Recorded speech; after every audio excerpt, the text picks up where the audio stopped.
It was a Tuesday, late afternoon, that had happened, the kind of day where nothing should. The sun hung like a forgotten bulb behind gray sheets, and the kitchen buzzed softly with the hum of the fridge and the hollow rhythm of the clock above the sink. He was unloading groceries, something simple, mechanical, cans, boxes, cold glass bottles, when his hand brushed the inside of a paper bag and paused. Not because of what was there, but because of what shouldn't have been. A receipt. He didn't remember putting it there. He unfolded it without thinking, expecting the usual eggs, milk, bread, but it wasn't his. Not his store. Not his purchase. Not his day. The timestamp read 11:14 a.m., yesterday. The items, a half bottle of Pinot Grigio, strawberries, a box of condoms. Just that. No groceries. No household goods. Just 3 items that didn't belong in any logical chain. The wine, she never drank white. Said it tasted like regret. The strawberries, out of season, overpriced. She always complained about that. And the condoms, well, that's what froze his fingers. They hadn't used any in months. Not since the doctor's visit. Not since the tears and the talk about trying, about being ready, about what it would mean. That entire conversation flashed through his head with a static buzz, like a damaged cassette loop. Her face, eyes shining, hands wrapped around his on that exact couch, making promises that now felt like performance. He didn't move, didn't breathe. The paper felt warm in his hand, like it had just been printed. It shouldn't have been in that bag. That bag was from the local grocery store, 2 blocks down. The receipt was from somewhere across town, where neither of them shopped. He turned slowly, scanned the kitchen, eyes brushing over the countertop, the clean sink, the drying dish towel. Everything in place. Nothing broken. Nothing loud. That's what made it worse. If something had shattered, if she'd come home reeking of cologne or lipstick, if there had been a scream, he could have grasped it, could have fought it. But this was antiseptic. Surgical. Precise. It was betrayal without mess. He walked to the drawer where they kept receipts and warranty papers, pretending it mattered, pretending this was still normal. He placed the slip inside a manila envelope and slid it to the back. No shaking hands. No wild thoughts. Just quiet, deliberate movement. Like burying a body. He sat down at the table. The fridge buzzed on again. Outside, a bird cawed once and stopped, as if it, too, knew to shut up. His eyes landed on the fruit bowl, empty. She'd mentioned strawberries the day before, offhand, while scrolling through her phone. Said she was craving something sweet. He remembered smiling, offering to pick some up. She'd said, "No, I'll grab some on the way home." But she hadn't. They'd had frozen pizza instead. No strawberries. No wine. And when he'd reached for her later in bed, she'd said she was tired. He thought of her phone, sitting on the nightstand every night, face down like it had secrets to keep. Thought of how lately, she took calls in the hallway, how her laughter had grown quiet and careful, like it was trying not to be caught. How she dressed up more to go to lunch with the girls than she ever did for their dinners. How she used to kiss him from the front, full on the mouth, and now always from the side, like he was a cousin or a memory. He didn't react, didn't even frown, just sat there, letting the silence expand. It was the kind of silence that feels thick, almost wet, the kind you want to wipe off your skin but can't.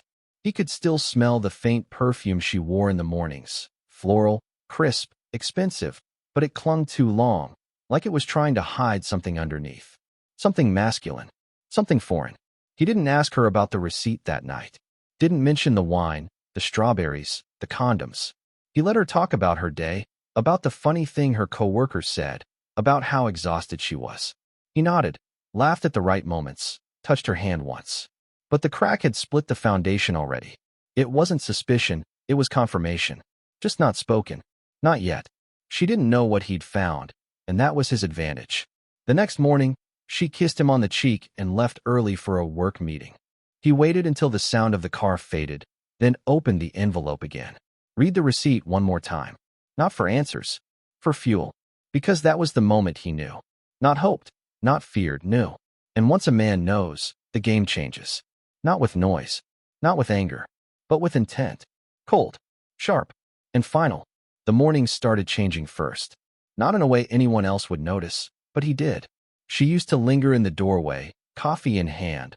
Always late, but laughing about it. Little chaos wrapped in warmth. Now, she was precise. Hair already styled, bag already packed, lips lined just right. No more stumbling for her keys. No more playful, help me find my shoes routine. She moved like a guest in her own home, polite, punctual, and poised. The kisses became lighter, more performative. No breath behind them. A quick press of lips that felt like a courtesy. A thank you for letting her leave. She said she was growing, that she was learning how to prioritize herself, that space is healthy. Her voice was always upbeat when she said things that cut. It's just boundaries, she'd smile. Every couple needs them. But the space she carved didn't feel like a boundary. It felt like a wall. A quiet one. One she'd painted over in cheerful colors and hung new language on, like self-care and independence. But he wasn't invited to that world. He was still in the old one. Still trying to hand her coffee in the mornings like that meant something. She'd leave her phone face down more often now. Started bringing it into the bathroom. Started locking it. He noticed without reacting. She laughed louder than before, but never during anything funny. Sometimes it was right after he asked a question. A strange, breathy laugh, like a placeholder. A glitch in human behavior. He asked her if she wanted to plan a weekend away, just the two of them. She smiled and said, "That's sweet, but I've got a lot on my plate right now." She said she'd been offered more hours at work, that they needed her. But her stories didn't line up. She'd say she stayed late for meetings, but forget what those meetings were about. Once she said she was swamped all week, then slipped and mentioned a quiet Friday. He watched her correct herself mid-sentence, smile again, and change the subject. She was getting good at it. Too good. Her scent changed too. A new perfume. He asked about it. She said it was a gift from a coworker. Everyone got one, nothing special. But the way she said it, too fast, too rehearsed, made something twist inside his chest. That perfume lingered long after she left, like a ghost in the hallway. It clashed with the old one. He found the bottle once, shoved into the back of her sock drawer, still in the gift box. No tag, no note, just sitting there like a secret. He started watching her more closely, but never with suspicion. Not openly. He watched the way her fingers hesitated over her phone when it buzzed. How she smiled at texts she wouldn't show him. How she laughed a little too hard when he said something mildly funny, like she was performing normalcy. Once she called him babe, a name she hadn't used in months. It didn't fit in her mouth anymore. She said it and flinched, like it tasted wrong. Then came the almost climax. One night, she went to sleep early. Claimed she had a migraine. Something about the fluorescent lights at work. He waited. An hour passed. Then another. Her breathing steadied, the way it did when she was deep asleep. He moved silently, the way a man does when he's no longer chasing peace, only proof. Her phone was on the nightstand, plugged in, face down. For once, it wasn't locked. Or maybe she forgot. Maybe she was too tired or too comfortable in the lie. He picked it up, hands steady, mind numb. Not rage. Not sadness. Just cold curiosity, like a scientist dissecting a corpse. No messages. No calls. Nothing obvious.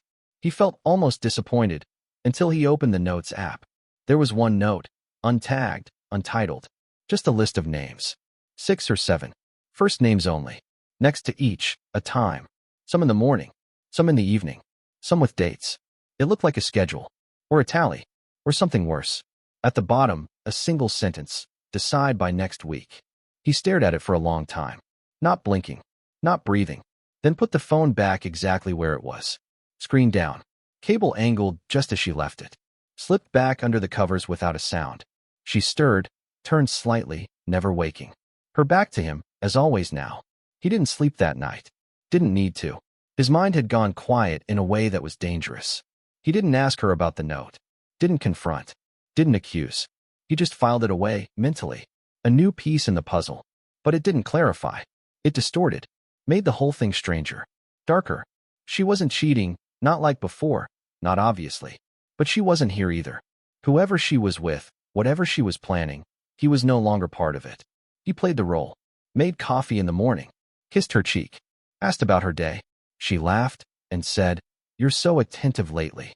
He smiled. Said nothing. Just listened to the space between her words.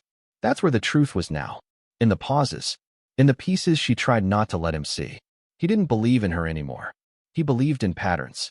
In silence. In subtle things unraveling. And he watched.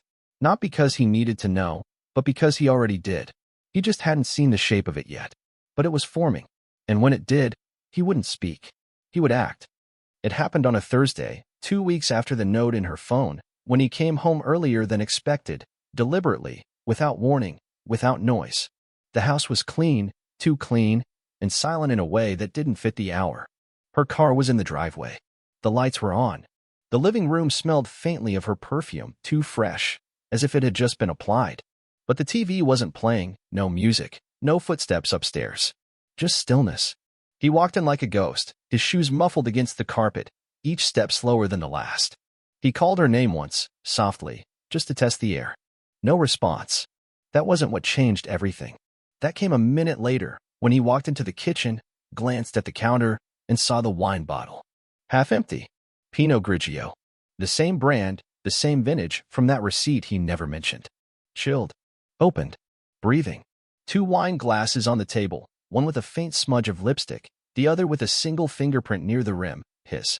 He had never touched that glass. That glass was never meant for him. He stared at it, letting the details sink like needles into flesh. It wasn't the wine itself, it was the precision. The fact that it matched. The fact that it waited. The fact that she didn't even bother to hide it. He didn't need to check the cabinets to know the strawberries were in the fridge. He didn't need to find the condoms to know they'd already been used. The pieces clicked. Not because they were new, but because they weren't. She'd done it here. In his home. In their kitchen. With wine she never drank, with a man he didn't know, on a weekday, in the quiet part of the day when the world wouldn't notice. And she left the evidence like a careless artist, accidental, arrogant, unfinished. That was her mistake. That was the insult that ended the illusion. He didn't rage. He didn't tip the glasses or shatter the bottle. He just stood there, eyes tracing the curve of the stemware, the outline of her lip print, the slow drip of condensation down green glass. The room felt colder than it should have. Not emotionally, physically. He opened the fridge, stared at the strawberries in a white ceramic bowl, each one cleaned, hulled, placed carefully like some ritual offering. Not even hidden. Not even shoved to the back. She wanted them to be seen. Or didn't care. He closed the door slowly, turned, and looked around the kitchen, really looked. The extra candle on the table. The faint crease in the tablecloth. The chair slightly pulled out across from hers. He pictured it now, not with emotion, but with calculation. She'd smiled across that table, leaned forward, poured wine, made a joke. She'd probably laughed, her fake laugh, the one she used when she thought he wasn't paying attention. He saw it all unfold, not as memory, but as projection, clean and sharp. He didn't wonder if she loved the man. Didn't care. Love wasn't the sin. Disrespect was. Arrogance was. The belief that he wouldn't notice. That he couldn't. That he was some sleepwalking relic of their past, too dull to catch the shift in her tone, too trusting to read the script she was now reciting. But he had read it. Word for word. He'd studied the pauses, the inflections, the new vocabulary of distance. And now he had his proof, not in shouting or climax, but in composition. A glass. A bottle. A bowl. A stillness so loud it cracked the walls of pretending. He left the kitchen without touching a thing, walked to the bedroom, and sat down. Not heavy. Not defeated. Just still. Something inside him realigned, clicked into place like a lock turning. There would be no confrontation. No apology. No second chances. She had set the stage for a play she didn't know she was in, and now the audience had changed. He wasn't her husband anymore. He wasn't even her problem. He was something else entirely. He stared at their wedding photo on the nightstand, took it in, really saw it, not the image, but the irony. The contrast between then and now. He stood, opened the closet, and began. Not packing. Preparing. Not with sadness. With clarity. Tactical clarity. She had made one crucial mistake. She believed his silence was surrender. She didn't realize it was calculation. She thought the absence of questions meant safety. She didn't see that it meant strategy. He wasn't waiting for her to confess. He was waiting for the moment her world depended on him. And when that moment came, he would pull everything out from under her with the same cold precision she'd used to pour that wine. She wouldn't see it coming. Not because she was blind, but because she thought he was. It started in the kitchen. Fitting, really. She came in through the side door, phone in hand, humming some nameless tune, casual, rehearsed. Her eyes met his and froze for a second, just a flicker, then reset into that familiar mask of effortless charm. "Hey babe," she said, walking toward the fridge like she hadn't left a crime scene there days ago. You're home early again. Everything okay? He didn't answer at first. Just stood by the counter where the wine bottle had been, arms crossed, eyes locked on her with a stare so even it made her flinch. She opened the fridge, pulled out a water bottle, her back to him. Rough day, she tried again, voice light. You want to order something in tonight? I could use a chill night with you. That was the first crack. He stepped forward slowly, deliberately. Who was the wine for? She paused, hand on the fridge door. Turned, blinked. What? The innocence was forced. Too quick. You know I don't drink white, he said. You said it tastes like regret. She smiled fake, practiced. I don't know. Maybe I was trying something new. Why are you asking about wine? He walked to the table, pulled out the same chair that had been slightly crooked. You set this table for two. You didn't even wash the glasses. You forgot to erase the scene. Her face stiffened. Okay, now you're being dramatic. I had a friend over. Just wine. Just talking. A friend, he said. Strawberries, wine, condoms. Sounds like a real innocent hangout. She blinked fast. You went through my stuff? No, he said coldly. You left it all out. Like I'm invisible. That's when she shifted gears. Okay, you know what? Yeah, I had someone over. It wasn't a big deal. You've been distant, closed off, always in your own head. I've been lonely. You've been planning, he said flatly. The note in your phone. The list of names. Decide by next week. Who are you picking between? Her mouth opened, but no sound came. Then she laughed. Actually laughed. That's what this is? You found one note and suddenly I'm cheating? God, you really are paranoid. Don't, he said. Voice lower now. Sharper. Don't insult me while standing in the wreckage. I know. I've known. I gave you every chance to stop digging, but you brought a shovel. She rolled her eyes, arms folding. You know what your problem is? You think because you're quiet and calm that makes you right. But you never listen. You think love is just being in the room. You stopped trying a long time ago.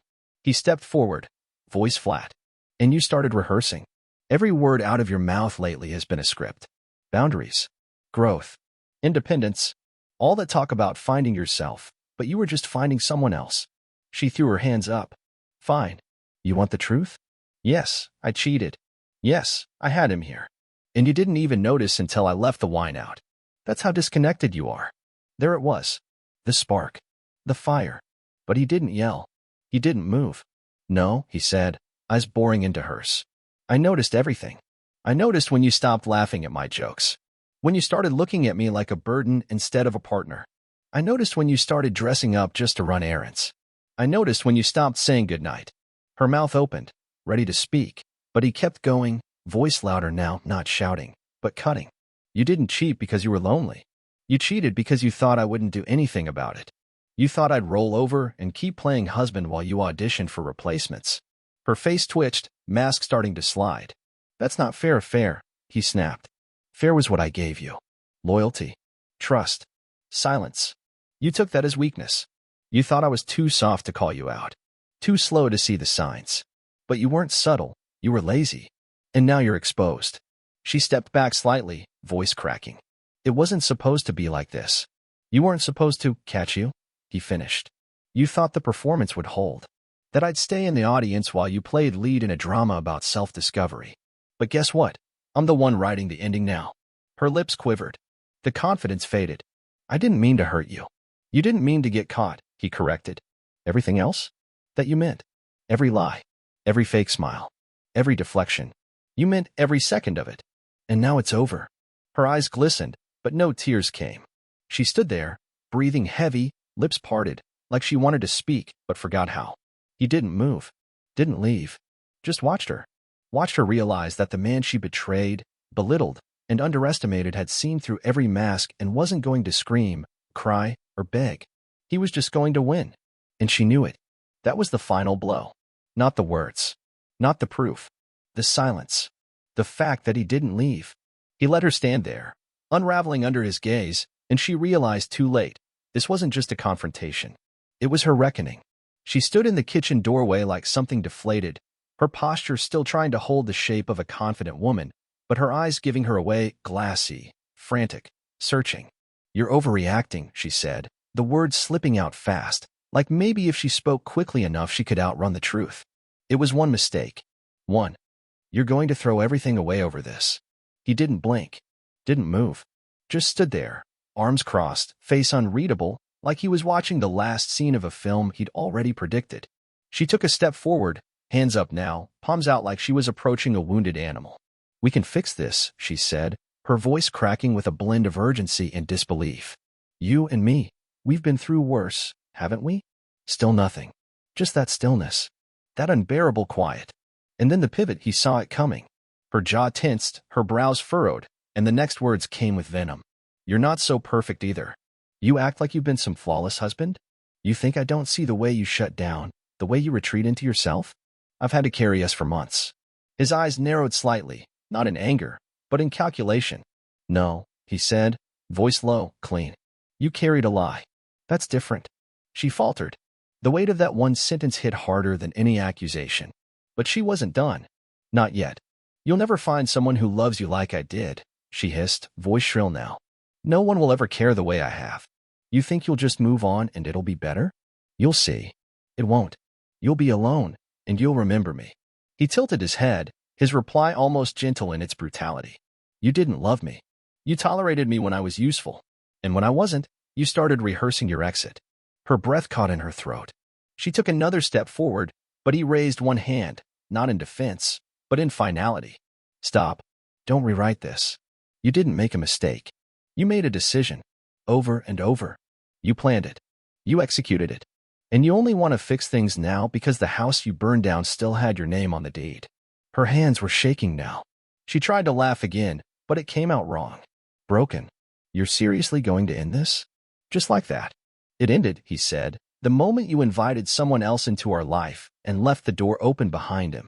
I'm just the last to walk out." She reached for his arm, but he stepped back. Not violently. Just enough. And that space between them stretched like a chasm. "Please," she whispered. "We can start over. I'll do anything." He looked at her like a stranger. Like he was seeing her for the first time, without the story, without the masks, without the benefit of memory. "No. You'll do anything to avoid consequences. But you won't change. Because you don't think you did anything wrong. You think you just got caught." She opened her mouth, searching for one last angle, one last manipulation, but her words failed her. She was exposed now completely. The performance had ended, and she stood there surrounded by its debris. He turned to leave, and for a moment, she panicked. "Wait. What do I tell people?" she called after him. And that was the last confession. Not, "I'm sorry." Not, "I hurt you." But, "What do I tell people?" He stopped in the hallway, hand on the doorframe, and didn't turn around when he answered. "Tell them whatever helps you sleep. Just don't tell them you didn't see this coming." Then he walked away, not storming out, not slamming doors. Just leaving. Quietly. Completely. Behind him, the silence swallowed everything she had left. And still, he never looked back. It took about 4 months for the image to crumble quietly at first, then completely. She lost the job a week after he walked away. The new department head turned out to be the fiancé of the woman she used to mock behind her back. And the rumors, whispers about ethics, professionalism, personal conduct spread fast and wide. By the time she tried to clear her name, no one was listening. The lover she'd risked everything for disappeared too, vanished after one awkward dinner where he realized she wasn't mysterious or magnetic, just messy, unemployed, and obsessed with the ghost of a man she once betrayed. The social circle followed suit, like rats off a sinking ship. They had sided with her at first, taken her word as gospel. But the silence from him was deafening. He didn't defend himself, didn't retaliate, just let the facts speak. And facts have gravity. The truth always settles eventually. Invitations stopped. Group chats went quiet. A birthday post she made for herself got 2 likes.